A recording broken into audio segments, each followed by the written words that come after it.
2 months after Chloe and I got engaged, a picture appeared online that stopped my heart. It was her, smiling next to her first love, Ethan, and on their hands were matching rings. It was a gut punch. In a moment of weak denial, I left a comment. Just the number 99, a silly online symbol for forever, hoping it would remind her of us. The response was immediate, but not the one I wanted. My phone rang, and it was Chloe, her voice a furious torrent of accusations. "You need to apologize to Ethan right now," she screamed. As if to twist the knife, Ethan then changed his profile picture to a cozy shot of the two of them, looking every bit the happy couple. That was it. I called my financial advisor, pulled the investment I had made in her father's company as a sign of goodwill, and then I called her to end the engagement. Suddenly, the anger in her voice was replaced by tears. "Are you really going to leave me?" she sobbed. I was just exhausted when Chloe came home late again. She had called earlier saying she was craving a home-cooked meal, specifically my chicken soup. I took the afternoon off work, spent hours in the kitchen preparing everything she liked, and then I waited. I waited as the sun went down and the food on the table grew cold. She never showed up. If I hadn't seen Ethan's social media story, a picture of them laughing at a bar, I would have been sick with worry, imagining the worst had happened to her. Watching that lovingly prepared dinner sit there, untouched and forgotten, a profound coldness settled deep within my chest. "Is this the chicken soup you made?" Chloe asked when she finally walked in, wrinkling her nose at the sight of the now greasy, cold pot on the stove. I just nodded, too weary to speak. "Liam, are you serious?" she continued, her voice sharp with disapproval. "I'm trying to lose weight and you make something this oily?" Normally, I might have defended myself, but the fight had gone out of me. The irony wasn't lost on me. I had seen a picture from earlier that night of Ethan feeding her a large slice of cheesecake. Sensing my unusual silence, Chloe seemed to realize she'd pushed too far and didn't press the argument. "Here," she said, placing a container on the counter. "Ethan got you some seafood porridge. I know you don't like him, but he was still thoughtful enough to get this for you. Liam, you really need to let this go." The story of Chloe and Ethan was a long and complicated one. They had grown up together, their lives intertwined in a way I could never penetrate. They'd shared drinks from the same cup, used the same spoons, and as children, even shared beds. I had asked her, gently at first, to create some distance now that we were engaged. In the beginning, she would patiently explain that it was nothing more than a lifelong friendship. Over time, her patience wore thin, replaced by irritation. "If Ethan hadn't gone abroad for college," she once snapped, "I wouldn't even be with you." Her friends echoed the sentiment, telling me this was just how they were. Even her parents, after giving her a stern talking to, only managed to make her keep her distance for a short while. Ethan, for his part, seemed to delight in tormenting me with it, making passive-aggressive jabs. "See, Liam, I'm not sitting next to Chloe." Or, "We're drinking from our own glasses, Liam." Gradually, I was painted as the controlling, jealous boyfriend. Chloe never defended me, and soon my reputation was sealed. "You've always been this way with Ethan," she'd say, "but he's mature and ignores your pettiness. Can't you just leave him alone?" I didn't argue. Today, seeing my cold reaction, Chloe must have felt a pang of guilt, remembering she was the one who had stood me up. I stared at the container of cold seafood porridge and felt a familiar wave of sadness. "You know I'm allergic to seafood, right?" I asked quietly.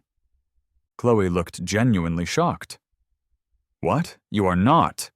Liam, are you just making things up to be difficult? I've seen you eat seafood at parties." She was right. I had eaten seafood in front of her before. Now she just saw my comment as more petty drama. I winced at the memory. There had been a time when things were tense between us, and in a desperate attempt to smooth things over, I ate a shrimp dish Ethan had offered me. I ignored the nausea, trying to be a good sport. I ended up violently ill in the bathroom for 20 minutes. Ethan stood beside me, a smirk playing on his lips. "I know you're allergic, Liam," he'd whispered. That was for me.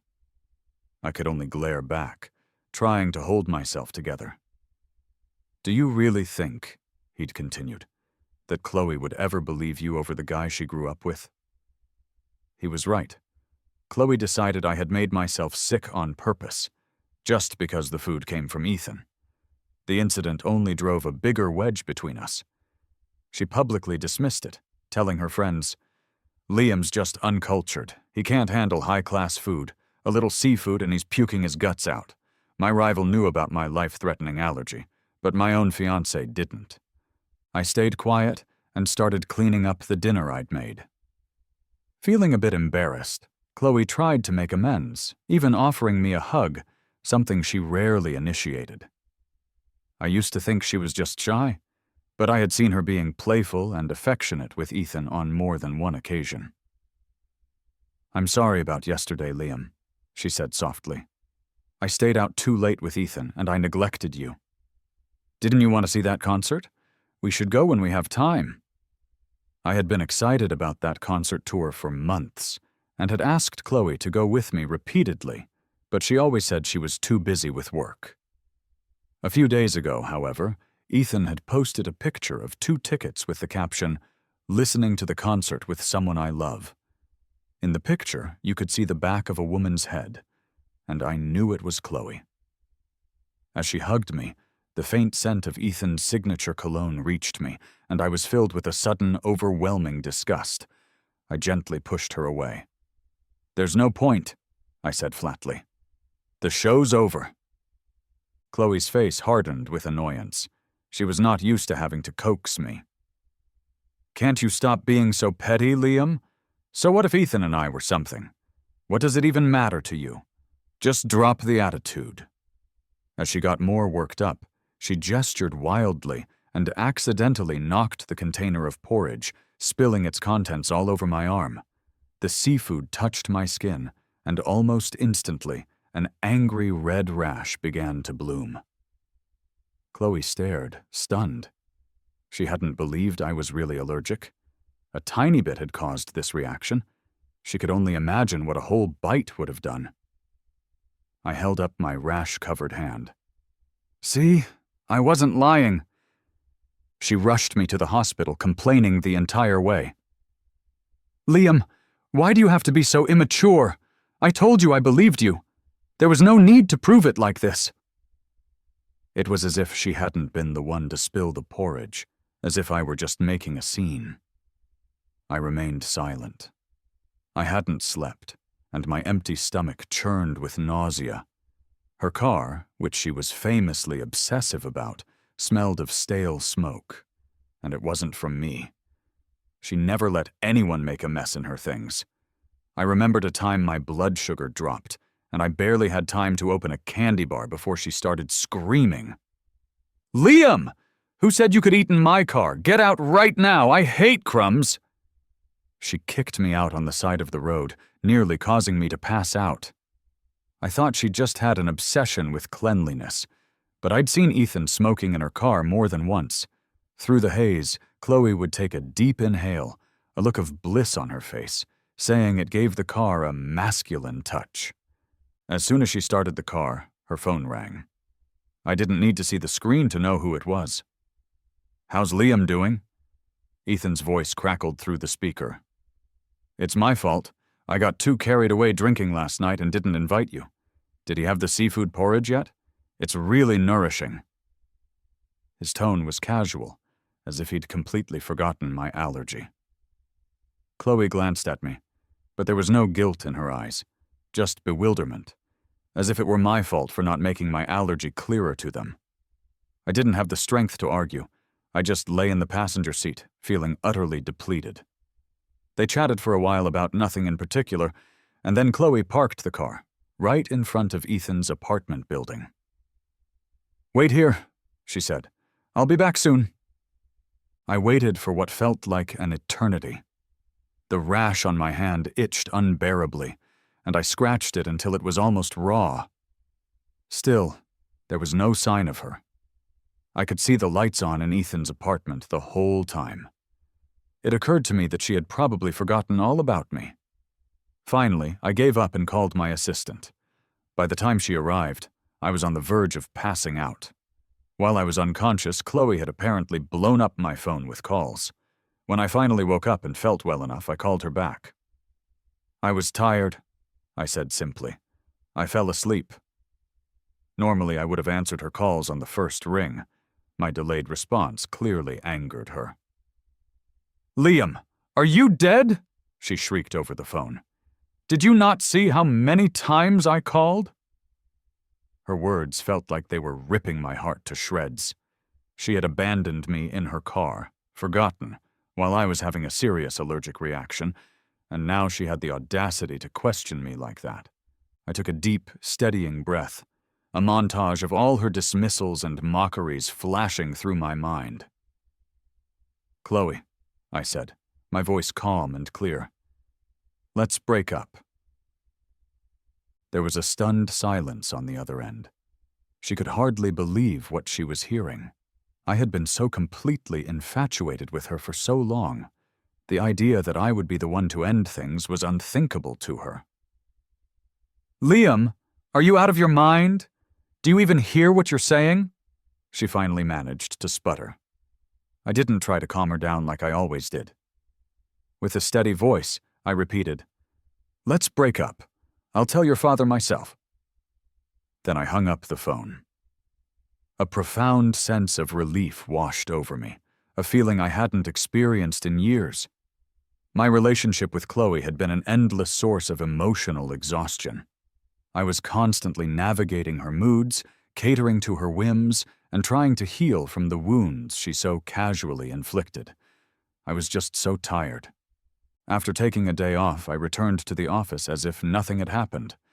My assistant asked if Chloe and I had made up, commenting that I seemed to be in unusually good spirits. I didn't say anything, deciding to let Chloe have the dignity of announcing our breakup on her own terms. About 10 days later, she showed up at my office with a lunch she had made herself. No one knew we had split, so my assistant still treated her as the boss's fiancée. I glanced at the lunchbox and passed it to my assistant. "The boss's fiancée made this for you," she said, confused. "Is it okay for me to eat it?" "I'm not hungry," I said, turning back to my work. A few minutes later, my phone buzzed. It was a message from Ethan. He had sent a picture of himself and Chloe in bed. She was snuggled up against him, smiling, both of them clearly undressed. The message below read, "If I hadn't gone abroad back then, you never would have even had a chance with her." In the past, this would have sent me into a rage. I would have confronted Chloe, she would have accused me of being petty, and we would have had a massive fight. Then, Ethan would swoop in to comfort her, further convincing her that he was the better man. This time, I simply forwarded the picture to Chloe without a word. For the rest of the afternoon, I found myself compulsively checking her social media. I used to post about every little gift she gave me, trying to show the world how much I loved her. I later found out she thought it was all ridiculous. "Liam is so easy to please," she'd told a friend. "I give him a cheap trinket and he posts it everywhere. He's such a sheltered control freak. I have no idea why Dad wanted us to get engaged." When Chloe saw the picture I sent, she immediately called me, her voice frantic. "Liam, let me explain. It's not what you think." I cut her off. "Just be more careful next time. Don't let people take pictures like that." She was speechless. She had an entire explanation ready, but my simple response disarmed her. "You're not mad?" she asked, bewildered. She had expected anger, screaming, accusations, not a curt warning. "I'm not mad," I said. "I'm just looking out for you. Don't let someone take advantage of you like that." Chloe fell silent. I ended the call, unwilling to waste any more energy on her. That evening, to celebrate a big project our company had just landed, I decided to treat the team to dinner and drinks. At the bar, we ran into Ethan and his group. He sneered at me from across the room. "Did that photo I sent not get to you? Still hung up on Chloe, huh?" Chloe, standing by his side, seemed surprised to see me, but maintained her cool demeanor. "Liam, are you crazy?" she demanded. "Did you have someone follow me? How did you know I was here?" "It's a company dinner," I replied calmly. "My secretary made the reservation." No arguments, no anger, just a simple answer to her question. As Ethan raised his glass to take a drink, I noticed a string of polished prayer beads on his wrist. My heart clenched. Chloe had always been frail since she was a child, and after a car accident she was in with me, I felt like my bad luck had rubbed off on her. I had gone through an elaborate ritual at a temple to get those beads for her. When I first gave them to her, she was annoyed. "Everyone else gets gold and diamonds, and I get some old beads. What century are we in?" But after she started wearing them, her health genuinely seemed to improve. Last month I noticed they were gone. "Where are they?" I'd asked casually. She brushed it off. "I must have left them on a business trip." When I pressed, she snapped. "Are you nuts? They're gone! Why are you so obsessed with those lousy beads?" Now, seeing those same beads on Ethan's wrist, Chloe noticed my gaze and looked embarrassed. "Liam, it's not what you think. Ethan said they bring safety, so I just let him borrow them." I didn't listen to her clumsy explanation. "It's just a string of beads," I said, turning back to my team. "I still have some work to discuss. We can talk another day." As I walked away, chatting with my secretary, a raucous cheer erupted from their table. My secretary glanced over. "Boss, isn't that your fiancé?" I looked back. They were playing the King's game, and one of the men had to be fed a drink by a girl. Chloe was straddling a nearly naked Ethan, looking completely at ease, as if it was something she had done 100 times before. Ethan was clearly enjoying every second of it. I walked over. Before the drink could reach Ethan's mouth, I slapped them both across the face. Chloe, a bit tipsy, became more enraged than sobered by the slap. "Liam, are you insane? Why did you hit me? It's just a game. You're so petty." Others rushed to smooth things over. "Liam, it's just a game. Don't be mad." I laughed, a bitter, hollow sound, and then I threw the contents of my glass in Ethan's face. For Chloe's sake, I had always held back, but now there was nothing left to hold back for. Doused in alcohol, Ethan stumbled to his feet, ready to fight, but he was drunk and no match for me. He barely landed a punch before tripping over his own feet. "Chloe," I said, my voice ringing with finality. "We were together for so long. Where did I go wrong that you would act like this? I'll be informing your parents that the engagement is cancelled." I left without another look back. My words seemed to sober her up instantly. She rushed after me, trying to explain. "Liam, listen! Ethan got me drunk on purpose. Everyone was egging me on. I swear I'll never go to a bar with him again." I ignored her and instructed my secretary to draft a public statement announcing our breakup. Seeing my resolve, she grew agitated. "Liam, if you cancel this engagement, don't ever think I'll forgive you." A month ago, that threat would have sent me begging for her forgiveness. Now I felt nothing. Her nagging just gave me a headache. I took a deep breath to calm myself. She mistook it for fear and grew cocky. "Chloe," I said, turning to face her, "I warned you to keep your distance from Ethan. What if I was in bed with another woman? What if I was feeding her wine mouth to mouth? You'd want distance then, wouldn't you? Why is it different for you and Ethan?" She was speechless, perhaps finally rethinking their dynamic. "So, Chloe," I finished, "let's just split." The day after I officially announced our broken engagement, Chloe's father, Mr. Davenport, came to see me. Our engagement had been, in part, a business arrangement meant to save his struggling company. He had set conditions for marrying his daughter, including a significant capital injection from me into his business. I had even merged my successful startup into his larger, failing corporation, a move that nearly resulted in him buying me out completely. "Liam, are you really breaking the engagement?" he asked, his tone nonchalant, as if he was certain I wouldn't go through with it. After all, everyone saw Chloe as a great catch, beautiful, educated, and from a wealthy family. Her temper was her only flaw. "Yes, Mr. Davenport, we're done. There's nothing more to discuss." "You don't want your company anymore, huh?" he said, trying to sound casual, but the threat was clear. He thought he could use my business to control me. I had sensed his intention to swallow my company for a while now. But I had stayed quiet for Chloe's sake. "You think this will make me back down?" I retorted. "Did you really think I didn't see what you were trying to do to my company?"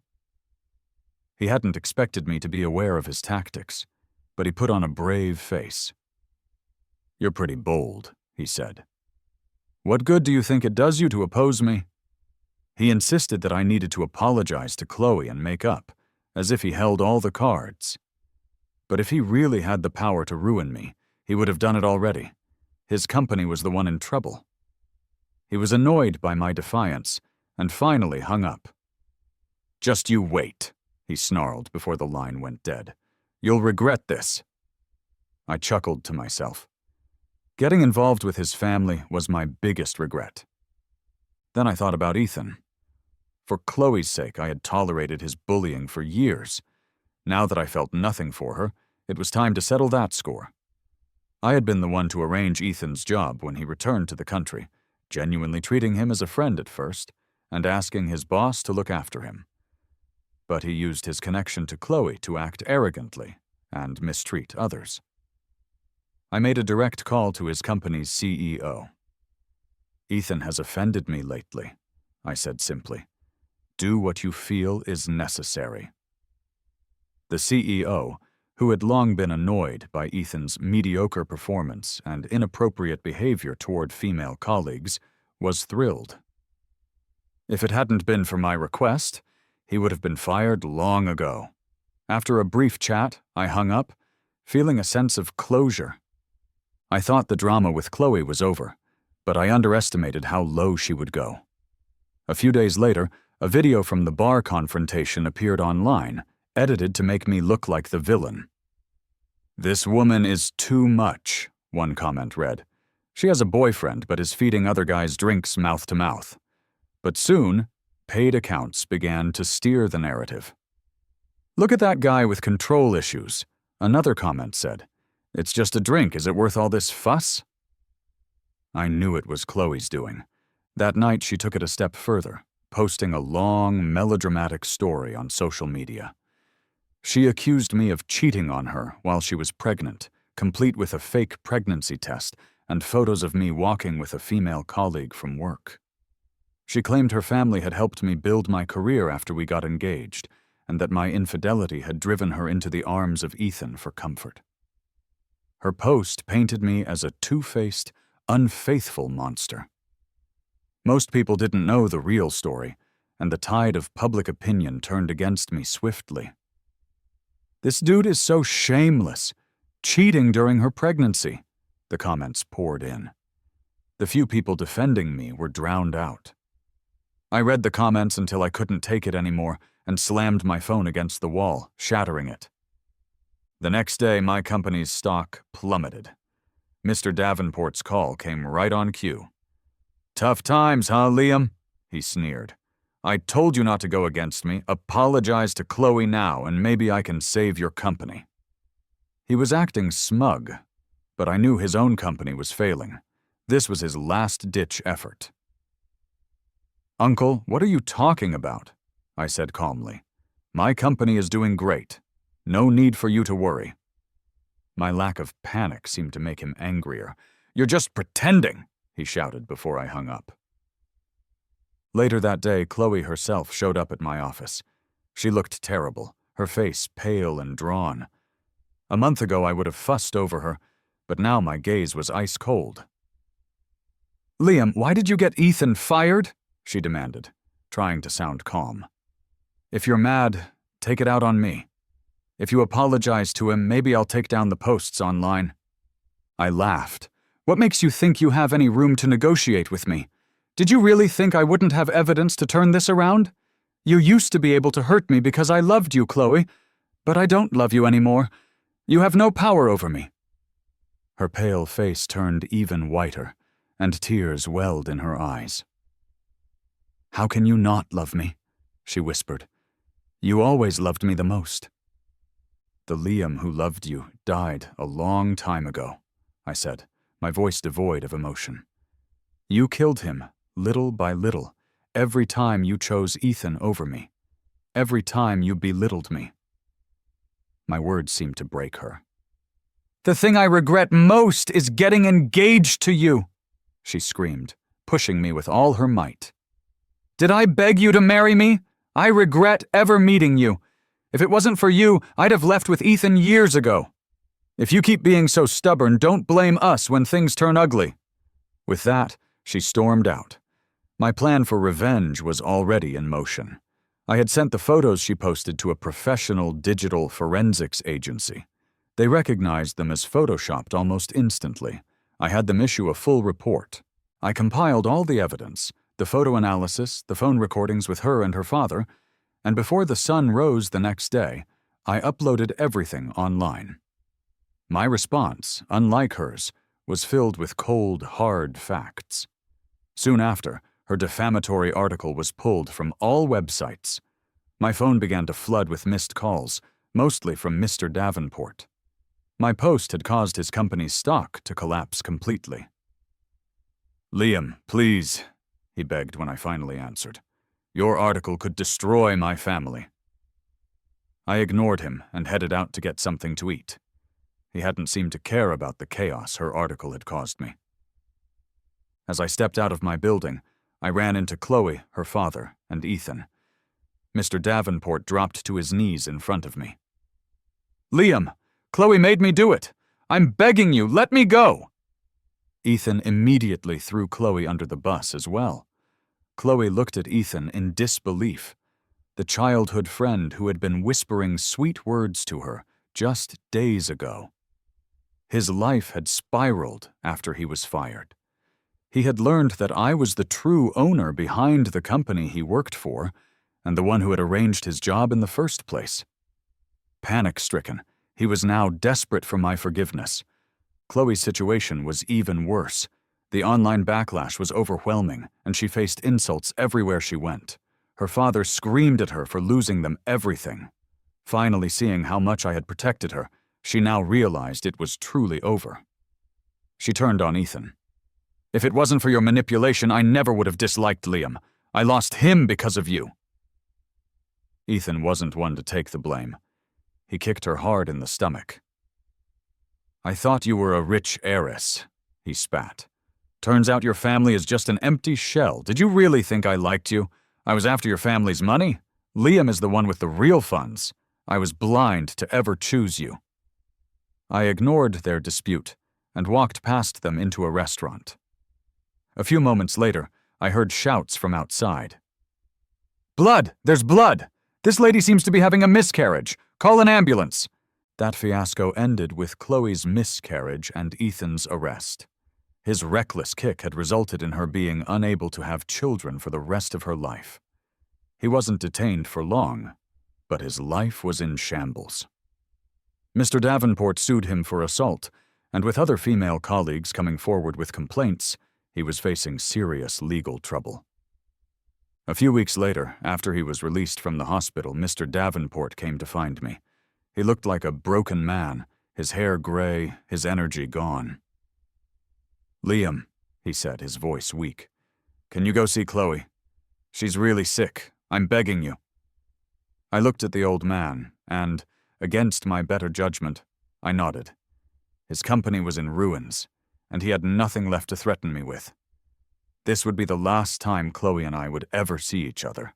The next day, I bought a bouquet of flowers and went to the rehabilitation center where she was staying. She was no longer the vibrant person I once knew. She looked frail and weak, the betrayal and the loss having taken a severe toll on her. When she saw me, a glimmer of hope sparked in her eyes. "Liam, am I dreaming? I'm so sorry. I realize now how good you were to me. Please, come back. I'll change. I'll fix all my mistakes. Please forgive me." She cried her heart out, and for a fleeting moment I felt a pang of pity. But then I remembered everything she had done, every lie, every moment of humiliation. How could I forgive that? "Take care of yourself, Chloe," I said softly. I turned and walked out of the room, leaving her sobbing behind me. "Liam, I'm sorry. Please forgive me," she pleaded. I didn't turn back. I didn't comfort her or offer her a hug. The Liam that loved her was long gone, worn away by her actions until there was nothing left. Perhaps she would live with that regret for the rest of her life. But I didn't want to think about it anymore. I was finally walking toward a future that belonged only to me.